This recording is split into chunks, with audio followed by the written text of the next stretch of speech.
দর্শকের মধ্যে জাতীয় মসজিদ বাইতুল মোকাররমে আছেন আমাদের সহকর্মী ফরহাদুজ্জামান, তিনি আমাদের সাথে যুক্ত হচ্ছেন।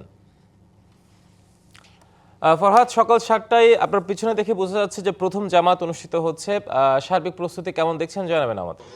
ঈদ মোবারক হেমাদ্রি, ঈদ মোবারক দেশবাসীকে। আপনি জানেন যে 1 মাস সিয়াম সাধনার পরে কিন্তু আজকে পবিত্র ঈদ উল ফিতর এবং সকাল 7টায় ইতিমধ্যে বাইতুল মোকাররমের প্রথম জামাত শুরু হয়েছে এবং আরো 4টি জামাত রয়েছে। আপনি জানেন যে বাইতুল মোকাররমে প্রতি বছরের মতো কিন্তু এবারও এই 5টি ঈদের জামাত অনুষ্ঠিত হবে। সকাল 7টা, সকাল 8টা, সকাল 9টা, সকাল 10টা এবং সকাল 15-11টা। যারা সকাল 7টার জামাত মিস করবেন তারা কিন্তু আরো পরবর্তীতে 4টা জামাতের সুযোগ পাবেন।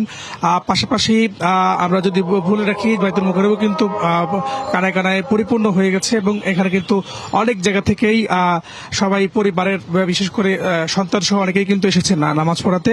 এবং আজকে কিন্তু প্রথম জামাতের যে জামাত, তিনি কিন্তু যে জামাত পড়াবেন তিনি হচ্ছেন জাতীয় মসজিদের সিনিয়র পেশ ইমাম মাওলানা মিজানুর রহমান। দ্বিতীয় জামাতে বাইতুল মোকাররমের জাতীয় মসজিদের পেশ ইমাম মুফতি মুহিবুল্লাহ বাকি এবং তৃতীয় জামাতে ইসলামিক ফাউন্ডেশনের উপপরিচালক মাওলানা মোহাম্মদ জাকির হোসেন এবং চতুর্থ জামাতে ইসলামিক ফাউন্ডেশনের প্রশিক্ষণ একাডেমিক ধর্মীয় প্রশিক্ষক মাওলানা জুবাইর আহমেদ আল আজহারি এবং পঞ্চম এবং সর্বশেষ যে 15-11টায় জামাত হবে সেখানে কিন্তু মোহাম্মদ আবদুল্লাহ ইমামতির দায়িত্ব পালন করবেন।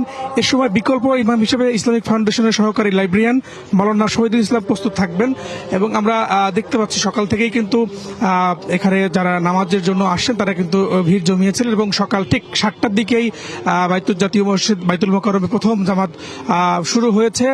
এবং আমরা যদি আপনি দেখতে পাচ্ছেন এখানে কিন্তু অলরেডি জামাত চলছে এবং এটি প্রথম জামাত। এবং আজকে 8:30টায় জাতীয় ঈদগাহ ময়দান, সেখানেও কিন্তু জামাত অনুষ্ঠিত হবে এবং সেখানে দেশের প্রথম এই যে প্রধানমন্ত্রী তারেক রহমান তিনি কিন্তু সেখানে নামাজ পড়বেন এবং রাষ্ট্রপতিও সেখানে নামাজ পড়বেন। এখানেও কিন্তু দেশের জাতীয় মসজিদ গুরুত্বপূর্ণ যারা রয়েছেন তারা কিন্তু নামাজ পড়তে এসেছেন, পাশাপাশি সর্বশ্রেণীর মানুষ কিন্তু নামাজ পড়তে এসেছেন এবং এখানে ব্যাপক সংখ্যক নিরাপত্তার রক্ষাকারী বাহিনীর সদস্যরা রয়েছে, বিশেষ করে র্যাব, পুলিশের পাশাপাশি অন্যান্য গোয়েন্দা সংস্থাও রয়েছে এবং তাদেরকে যদি সন্দেহ যদি কাউকে মনে হচ্ছে তাদেরকে কিন্তু তল্লাশি করে প্রবেশ করানো হচ্ছে। এখানে তাদের ডগ স্কোয়াডের পাশাপাশি অন্যান্য যে যারা রয়েছেন তারাও কিন্তু রয়েছেন। এবং একটা বিষয় যদি একটু বলে, আপনি কিন্তু এখন দেখতে পাচ্ছেন যে এখন কিন্তু জাতীয় মসজিদে জামাত চলছে এবং আমরা রয়েছি জাতীয় মসজিদের ঠিক পূর্ব গেটে এবং এখানে হয়তো কিছুক্ষণের মধ্যেই জামাত শেষ হলে 8টার দিকে আবার দ্বিতীয় যে জামাত সেই জামাত শুরু হয়ে যাবে।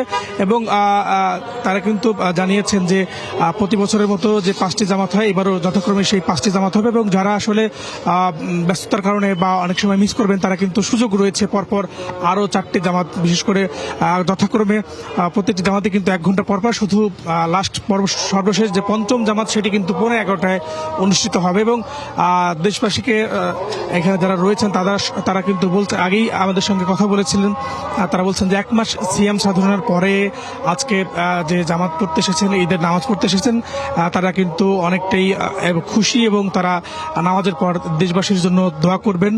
এবং এখন কিন্তু জামাত চলছে, আপনি দেখতে পাচ্ছেন। আমরা নামাজের পরে হয়তো যারা রয়েছেন তাদের সঙ্গে আরো বিস্তারিত কথা বলতে পারবো। এবং আমরা এখন পর্যন্ত আবহাওয়া অনুকূলে রয়েছে, বৃষ্টি নেই, যদিও আবহাওয়া অফিস জানিয়েছিল সকালে ঈদের দিন সকালেও হালকা বৃষ্টি হতে পারে, তবে বিকেল নাগাদ বৃষ্টির পরিমাণটা বাড়তে পারে। তবে এখন পর্যন্ত কিন্তু একদম নির্বিঘ্নভাবে আসলে যারা ঈদের নামাজ পড়তে এসেছেন, ঈদের জামাত পড়তে এসেছেন তারা কিন্তু নির্বিঘ্নে ঈদের জামাত পড়তে পারছেন।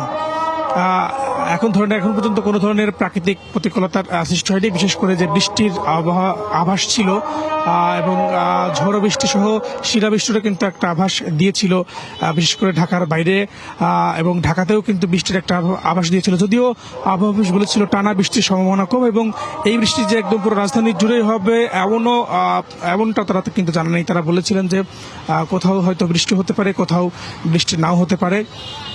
আপনি দেখতে পাচ্ছেন ইতিমধ্যে কিন্তু প্রথম জামাত প্রায় শেষের দিকে এবং এরপরেই কিন্তু 8টার জামাত শুরু হবে এবং 8টার জামাত শেষ হওয়ার পরে আবার যথারীতি 9টার দিকে আবারও জামাত হবে এবং তারপর যথারীতি 10টার জামাত শেষ হবে এবং যথারীতি 11:15টার দিকে কিন্তু সর্বশেষ বাইতুল মোকাররমের যে জামাত সেই জামাত শেষ হয়ে যাবে। তো এখন পর্যন্ত বাইতুল মোকাররম থেকে আমার কাছে এই ছিল সর্বশেষ তথ্য। হিমাদ্রি। ফরহাদ, ধন্যবাদ আপনাকে। সেই সাথে ঈদের শুভেচ্ছা, ঈদ মোবারক। আমাদের সাথে আরো দুজন সহকর্মী আছেন, আনোয়ার হোসেন এবং সাইমন, তারা আছেন জাতীয় ঈদগায়। আমরা তাদের কাছে যেতে চাই। শুরুতে আনোয়ার হোসেন, আপনার কাছে ফিরতে চাই। আনোয়ার, ঈদ মোবারক। 8:30টায় সেখানে প্রথম জামাত হবে, যেখানে রাষ্ট্রপতি, প্রধানমন্ত্রী অংশ নেবেন, সেই সাথে অনেক রাজনৈতিক দলের নেতাকর্মীরা অংশ নেবেন। সব মিলিয়ে কেমন দেখছেন সেখানকার প্রস্তুতি, জানাবেন। হিমাদ্রি, ঈদ মোবারক। ঈদের সকাল একেবারে ভোর পেরিয়ে, মানে যদি বলি যে মানে খুশি জোড়া স্নিগ্ধ সকাল। তো সেই জায়গা থেকে আমরা দেখছি যে ধর্মপ্রাণ মুসল্লিরা মানে একরকম যে গন্তব্য যদি বলি, মানে এক কথায় যদি বলি যে যেখানে গিয়ে পথটা আসলে থেমেছে সেটি হচ্ছে জাতীয় ঈদগাহ। নিশ্চয়ই একটু দেখানোর চেষ্টা করি। এখানে মুসল্লিরা এর মধ্যে প্রবেশ করতে শুরু করেছেন। আর যে তথ্যটি সেটি হচ্ছে যে সকাল 8:30টায় কিন্তু এখানে জামাত অনুষ্ঠিত হবে, অর্থাৎ জাতীয় ঈদগাহে, যেখানে রাষ্ট্রপতি এবং প্রধানমন্ত্রী এখানে ঈদের নামাজ পড়বেন। এই তথ্যটি আগে থেকেই আছে। আর যে বিষয়টি আছে এখানে আমরা দেখছি আইন শৃঙ্খলা রক্ষাকারী বাহিনীর যে সদস্য যারা আছেন, একরকম নিশ্চিত নিরাপত্তা ব্যবস্থা এখানে আসলে তৈরি করা হয়েছে, আমরা দেখেছি। আর যেটি হচ্ছে মুসল্লিরা এখানে আসছেন একটু সুশৃঙ্খল ভাবেই তারা প্রবেশ করছেন, অর্থাৎ প্রবেশদ্বারে যে চিত্রটি আছে সেটি হচ্ছে যে এখানে আইন শৃঙ্খলা রক্ষাকারী বাহিনীর সদস্যরা তারা মুসল্লিদেরকে মানে সুশৃঙ্খল ভাবে আসলে ভিতরে প্রবেশের জন্য যে সহযোগিতা এবং কার্যক্রমগুলো আছে সেটি কিন্তু তারা আমরা দেখছি। অর্থাৎ একরকম একটু হাতে কি আছে, জায়নামাজ আছে, জায়নামাজ নিয়ে প্রবেশ করতে পারছেন, মানে একরকম একটু চেক করেই আসলে মূলত মুসল্লিদেরকে এই জাতীয় ঈদগাহে প্রবেশ করানো হচ্ছে। আইন শৃঙ্খলা রক্ষাকারী বাহিনী তাদের দায়িত্ব থেকে তারা এই কাজগুলো করে যাচ্ছেন। আর একটি তথ্য হচ্ছে যে আজকে প্রধানমন্ত্রী এখানে নামাজ পড়বেন। নামাজ পড়ার পরে তার যে আনুষ্ঠানিকতা আছে সেই জায়গা থেকে যদি বলি তাহলে বলবো যে রাষ্ট্রীয় অতিথি ভবন যমুনাতে তিনি সেখানে এই নামাজ শেষে, অর্থাৎ সকাল 10টায় এটি নির্ধারিত সময়, সেখানে ঢাকায় নিযুক্ত বিদেশি যে কূটনীতিক বা মিশনের যারা প্রতিনিধি আছেন তাদের সহ সমাজের বিশিষ্টজন, অর্থাৎ সর্বস্তরের বিভিন্ন শ্রেণী পেশার মানুষের সঙ্গে তিনি শুভেচ্ছা বিনিময় করবেন। সেটি হচ্ছে রাষ্ট্রীয় অতিথি ভবন যমুনাতে প্রধানমন্ত্রীর এই কার্যক্রমটি, অর্থাৎ কর্মসূচিটি আজকে ঈদের দিনে রয়েছে। একই সঙ্গে আরেকটি বিষয় সেটি হচ্ছে যে প্রধানমন্ত্রী তার পরিবার সহ সেই অতিথি ভবন যমুনাতে ঈদের যে শুভেচ্ছা বিনিময় সেটি শেষ করে তিনি রাজধানীর যে শেরেবাংলা নগর সেখানে সাবেক প্রধানমন্ত্রী বেগম খালেদা জিয়া এবং শহীদ রাষ্ট্রপতি জিয়াউর রহমান এর যে কবর, সেখানে কবর জিয়ারত করবেন প্রধানমন্ত্রী, তার পরিবারের সদস্যরা যাবেন, এমন একটি কর্মসূচি রয়েছে। তো সব মিলিয়ে একটি সারাদিনই আসলে ঈদের যে আমেজ সেটি আমরা সকাল থেকেই যে বিষয়টি আসলে চোখে পড়ছে, আসলে ঈদের যে আনন্দ খুশি সেটি কিন্তু আসলে সবার চোখে মুখে। সবাই নামাজ পড়ার জন্য এখানে এসেছেন, আসছেন, আমরা দেখতে পাচ্ছি, এবং বিভিন্ন শ্রেণী পেশার মানুষ এখানে দেখছি। এবং বিশেষ করে যারা শিশু আছে, বিশেষ করে যারা ছোটরা, তাদের মধ্যেও আসলে বেশ আনন্দমুখর যে বিষয়টি সেটি কিন্তু আমরা পরিলক্ষিত হচ্ছে সবার মধ্যেই।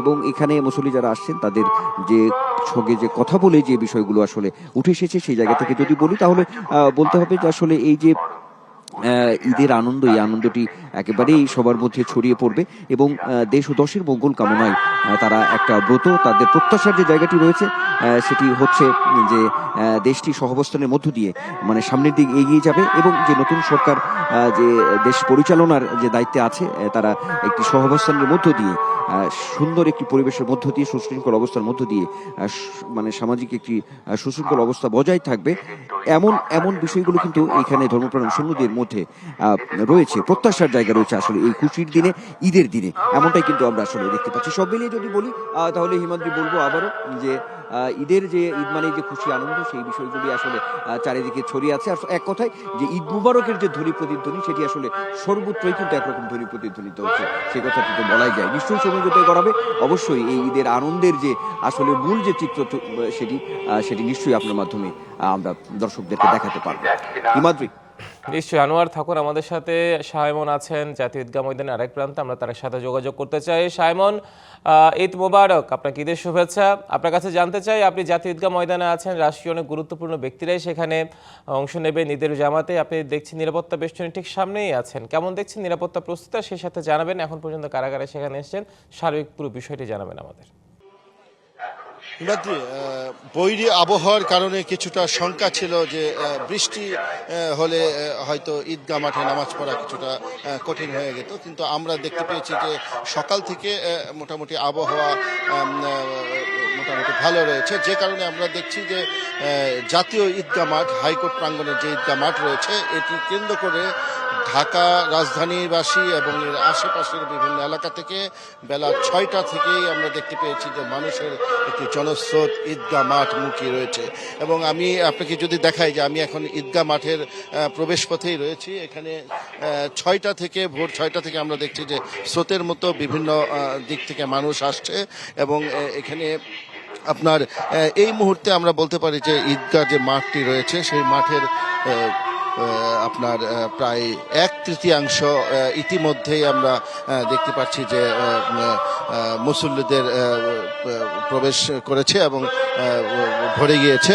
এবং ঈদগাহ মাঠে আপনি জানেন যে প্রায় 40,000 নারী এবং পুরুষের নামাজের ব্যবস্থা এখানে রয়েছে, তবে ধারণা করা হচ্ছে যে এর চেয়ে অনেক বেশি মানুষ হবে, কারণ আমরা দেখতে পেয়েছি সকাল থেকে যে বিভিন্ন যে প্রবেশপথ রয়েছে এই ঈদগাহ মাঠের 6 থেকে 7টি প্রবেশপথ রয়েছে বিভিন্ন দিক থেকে, ঢাকার আশেপাশে থেকে এবং ঢাকার বিভিন্ন এলাকা থেকে কিন্তু মানুষ ছোট বড় নারী পুরুষ নির্বিশেষে সবাই কিন্তু একটি উৎসবমুখর এবং আনন্দমুখর পরিবেশে আপনার ঈদগাহমুখী হয়েছে। এবং একটি বিশেষ কারণেও আরও বেশি একটু উদ্দীপনা রয়েছে যে আপনি জানেন যে দীর্ঘ 36 বছর পরে রাষ্ট্রপ্রধান এবং প্রধানমন্ত্রী, রাষ্ট্রপতি, প্রধান বিচারপতি সহ রাষ্ট্রের গুরুত্বপূর্ণ বেশিরভাগ ব্যক্তি একই সাথে নামাজ পড়বে, যেটি 36 বছরের মধ্যে প্রথম আমরা দেখতে পাচ্ছি। এবং এই উপলক্ষে এবার কিন্তু একটু নিরাপত্তার কড়াকড়িটা আমরা এবার একটু বেশি দেখতে পাচ্ছি, তবে তারপরেও এই নিরাপত্তার কড়াকড়ি মানুষ হাসি মুখেই মেনে নিয়েছে। আমরা দেখেছি যে ঈদগাহ মাঠের যে আশেপাশের কয়েক কিলোমিটার এলাকা রয়েছে এখানে যান চলাচল যেমন সীমিত করে দেওয়া হয়েছে এবং এর বিভিন্ন প্রবেশ পথগুলোতে মেটাল ডিটেক্টর দিয়ে নিরাপত্তা কর্মীরা যেমন দেহ তল্লাশি করে একমাত্র মুসল্লিদের প্রবেশ করতে দিচ্ছে।